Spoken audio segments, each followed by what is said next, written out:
पश्चिम Asia में जारी जंग के बीच मंगलवार को अमेरिका को झटका लगा है। दरअसल संयुक्त राष्ट्र सुरक्षा परिषद में रूस और चीन ने उस प्रस्ताव को वीटो कर दिया जिसका मकसद हॉर्मुज जलडमरू मध्य को फिर से खोलना था।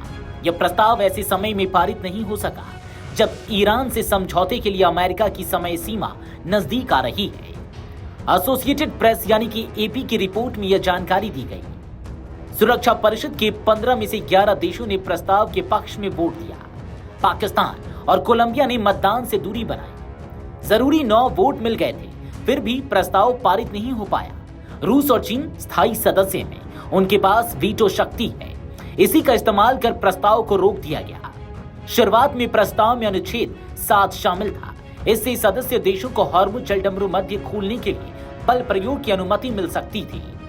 रूस और चीन इसका विरोध कर रहे थे।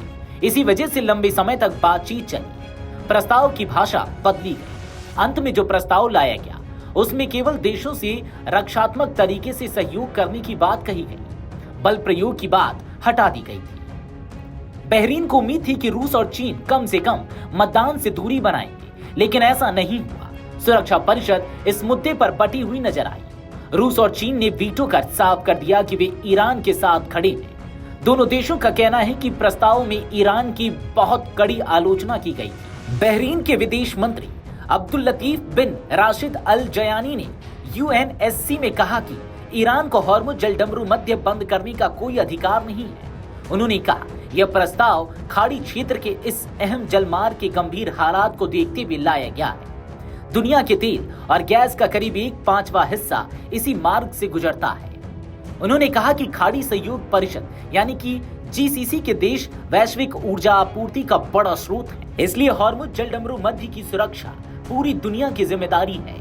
अल जयानी ने साफ कहा ईरान को इस जलमार्ग को बंद करने का कोई अधिकार नहीं है, न ही वह दुनिया के लोगों को जरूरी ऊर्जा संसाधनों से वंचित कर सकता है। वहीं अमेरिकी राष्ट्रपति डोनाल्ड ट्रंप ने ईरान को अल्टीमेटम देते हुए कहा कि आज ईरान की पूरी सभ्यता खत्म हो जाएगी। इस बयान के बाद पूरी दुनिया की सांसें थमी हुई है। वॉशिंगटन से लेकर तेहरान तक युद्ध की बातें हो रही हैं। ट्रंप के इस रुख ने उन अटकलों को हवा दे दी है कि क्या अमेरिका ईरान पर परमाणु हमला करने की योजना बना रहा है। इस बीच अमेरिकी उपराष्ट्रपति जेडी वेंस ने कहा कि हमारे तर्कश में ऐसे कई हथियार हैं जिनका इस्तेमाल हमने अब तक नहीं किया है। वेंस के इस बयान को सीधे तौर पर परमाणु हमले की धमकी के रूप में देखा जा रहा है, लेकिन जैसे ही परमाणु हमले की खबरें फैलने लगी, व्हाइट हाउस ने तुरंत मोर्चा संभाला। व्हाइट हाउस की ओर से वेंस के बयान पर सफाई दी गई है। अमेरिकी प्रशासन ने उन लोगों को मूर्ख बताया है जो इसे परमाणु युद्ध से जोड़ रहे थे। व्हाइट हाउस की ओर से कहा गया कि उपराष्ट्रपति की बातों का मतलब परमाणु हमला बिल्कुल नहीं था। जानकारों का मानना है कि तर्कश के नए हथियारों से प्रशासन का इशारा शक्तिशाली बंकर बस्टर बम या बड़े स्तर के साइबर हमलों की ओर हो सकता है। यह ईरान के पूरे सिस्टम को एक झटके में ठप कर सकता है। Video desk अमरउजाला.com।